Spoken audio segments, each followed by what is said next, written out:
ఓం శాంతి శాంతి శాంతి cinema. దానికి సంబంధించి interview చేయడానికి తరుణ్ భాస్కర్ గారి దగ్గరికి వెళ్తున్నప్పుడు ఈ సినిమాకి సంబంధించిన ట్రైలర్ కానీ టీజర్ కానీ ఏమైనా సాంగ్స్ ఉంటాయి కదా చూద్దామని అప్పుడు చూస్తే యూట్యూబ్లో 2 పాటలు చూశాను. మరి ఎన్ని పాటలు రిలీజ్ అయ్యో నాకు తెలియదు కానీ 2 పాటలు చూశాను, సూపర్ అనిపించాయి. వెంటనే ఎవరి పాట రాసింది, ఈ లిరిక్ రైటర్ ఎవరు అది నేను చూశాను. చూస్తే అక్కడ వచ్చింది భరద్వాజ్ గాలి అని చెప్పేసి.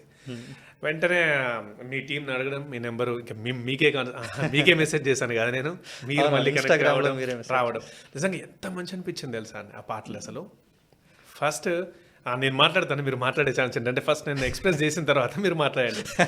ఆ నీలి మేఘాలలో ఎంత హిట్టో, ఎంతమంది పాడుకున్నారో, ఎంత మాట్లాడుకున్నారో. నాకు శారద వరధారి వినగానే ఒకేసారి అదేదో కొత్త వేవ్ వచ్చింది, చెవులలో పడింది అని ఒక సంతోషం. అది ఎంత బాగుందో పాట అసలు.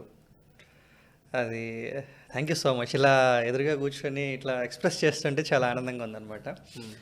మొత్తానికి సినిమా సందర్భం అడిగారు కాబట్టి ఓం శాంతి శాంతి శాంతి సినిమాలో మొత్తం నేనే రాశాను పాటలు. మొత్తం 4 పాటలు ఉన్నాయి. 4 పాటలు నేనే రాశాను. సో 2 రిలీజ్ అయినాయి, మరి మిగతావి 2 డైరెక్టర్ గారి చేతిలో ఉంది, ఎప్పుడు రిలీజ్ చేస్తారో. అండ్ పర్టికులర్లీ ఈ పాట కోసం వస్తే శారద వరధారి పాట ముందు నుంచి కూడా నీలిమేఘములలో పాట లాగానే ఉంటే బెటరు అని నేను కాన్షియస్గా రాశాను అనమాట. సందర్భం కూడా కొంచెం విచిత్రంగా వచ్చింది. ముందు కూడా ఈ పాటకి నేను అనుకోలేదు, టు బి ఫ్రాంక్. కొంచెం మంచిగా గ్రాంధికం, మంచి సంస్కృతంలో రాసేది ఏదన్నా ఉంటే అనుకున్నారనమాట. కానీ ఎక్కడో ఒక మూల నీలిమేఘంలో రాశారు. ఎందుకంటే సేమ్ 35 ప్రొడ్యూసర్సే దీన్ని కూడా ప్రొడ్యూస్ చేస్తున్నారు కాబట్టి ఎక్కడో మూల భరద్వాజ్ రాస్తాడేమో, రాయగలడేమో అన్న ఒక చిన్న ఆలోచన ఉందేమో. సో సజీవ్ గారు కూడా 35కి ఏడీగా పనిచేశారు. సో తనకి తెలుసు ఇట్లా పాటలు ఇట్లా రాయగలరు అది అని చెప్పేసి, సరదాగా ఒకరికి వెళ్తాము అనుకొని చెప్పేసి నన్ను ఆఫీస్కి పిలిచి ఈ ట్యూన్ వినిపించారనమాట. వినిపించినప్పుడు నాకు ఆ ట్యూన్ చాలా బాగా నచ్చింది.